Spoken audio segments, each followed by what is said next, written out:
Pixel 5 is still the device that I would buy the first quarter of 2021.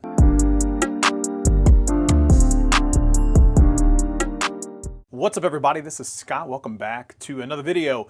Well, in today's video, this is the almost 5.5 month review of the Pixel 5, and this is a very long-term review.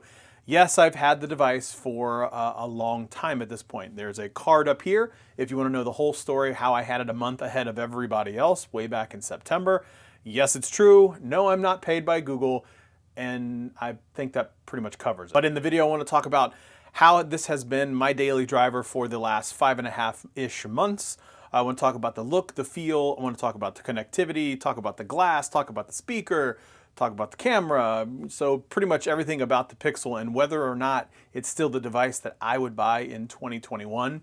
Spoiler alert, it is still the device that I would use over almost every other single device so far in 2021. So when we talk about the look and the feel perspective, you can see on screen right now, it still has that aluminum or the aluminum shell on the inside, that almost plastic matte-ish type feel that you have on the back, still the very fingerprint scanner that you have on the back. And I'll leave a link for all my previous videos. I have a whole playlist as it relates to the Pixel 5 if you want to know what the look and the feel is like. This has been my daily driver since September of 2020, and I have had zero issues at all with the back of the case, no scratching. I do have a screen protector on it, just a plastic screen protector, not a full glass one, because I really like the size and the weight of the Pixel 5. So there's really nothing crazy or fancy about that. I guess you could have micro level scratches from the in and out of pockets in the 5.5 months. No deep grooves, no deeper grooves at a level 7 or anything like that. So I have no issues at all with the Gorilla Glass that is on the Pixel 5. Also on the back, I have almost no scratches either. Again, most of the time it lives in a case. I really do like the feel of that. So typically I keep the case on when I'm out and about. I do rock a clear case that's on it that desperately needs to be cleaned from fingerprints. But other than that, when I'm at home, I pretty much live it outside of the case. To be completely honest, I don't worry at all about those scratches or anything. Even at 5.5 or 6 months, I'm not worried about it at all. Now, there's a couple things that I do still want to address. The pulling away of the glass at the top and the speaker that you have at the bottom. Now, I've done a ton of tests, links in all the descriptions here, links above here about all of the speaker tests that I've done with the Pixel 5.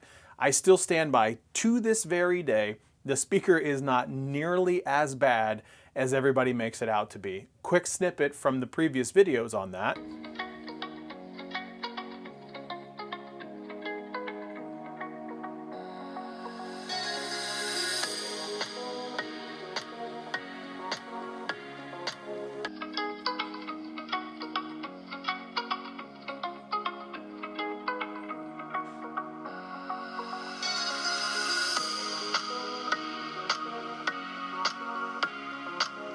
And so yeah, you can see that is it the best sounding? Nope. Is it the worst sounding? No, not even close. Yeah, people are going to complain about the fact that you gotta put your hand down here at the bottom and it cups and you don't really hear it, but that's pretty much the case on any bottom firing speaker at all. The Pixel is no different when it comes to that. However, the top speaker, the one that's under the glass, definitely doesn't sound as good as having a dedicated stereo speaker.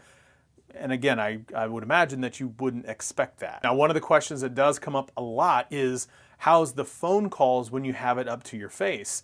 I've had no issues at all with people around me hearing my phone calls or the speakerphone not working. None of that. Now, is it the greatest sounding speaker? No. Is it making me not want to use the phone because it's so bad? Also no. That's really a non-issue for me at all when it comes to the speaker. So if you're a person who takes a lot of phone calls, honestly, I wouldn't worry too much about it. It's being completely overblown about how bad the speaker is on the Pixel 5.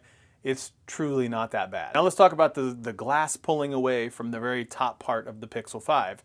In 5.5 months, I have not had that issue literally at all. It is still very much symmetrical at the top. Do I believe that this is something that happens? Yes, because Google has definitely said, hey, there's some sort of pulling away, but it's really nothing that's going to deter you from using the phone. So I know that it is happening, but it has not happened on the Pixel 5 that I had. And of the people that I know that also have Pixel 5s, none of them have talked about it either.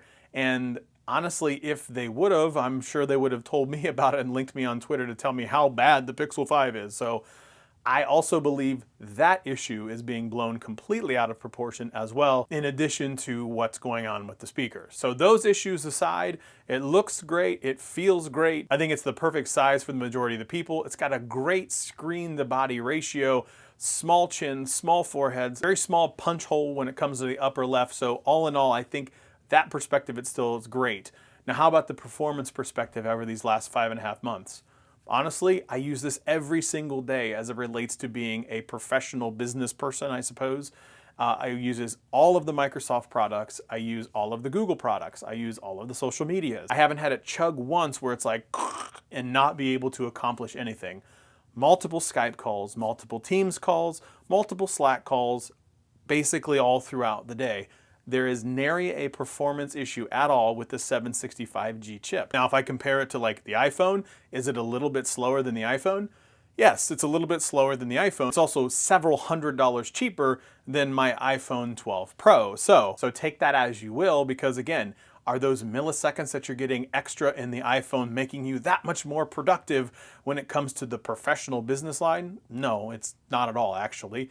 I find myself having no issues at all. Most of the time, I've actually had more issues with my MacBook than I've actually had with the Pixel 5 as it relates to everything that I would need in my professional career. By the way, this is also something that I use to play Among Us and Roblox with my kids. So I've had no phone performance issues at all. The battery life is still just as amazing as it was on day one, still getting somewhere between 5, 7, 8 hours of screen on time.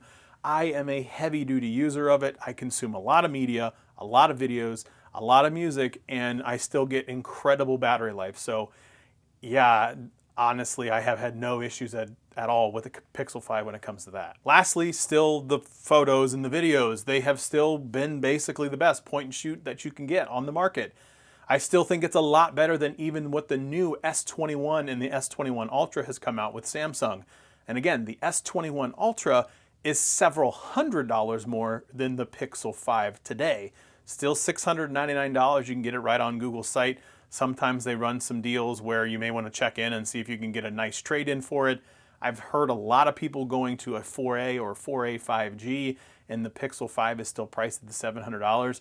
Honestly, not a bad gig. The 4A is still the device of the year in 2020. The 4A 5G is still a fantastic device, and the Pixel 5 is also equally a fantastic device. I would still pick one up over the S21 Ultra 5G for sure, because I want to save several $100s, and you're really not getting that much better performance. Arguably a little bit better in terms of the video, definitely even when it comes to the point and shoot, or the Pixel still being the portrait king. So yeah, all in all, I'm still choosing the Pixel 5.5 months later. If you are on the fence about buying one, let me just go ahead and tell you this way.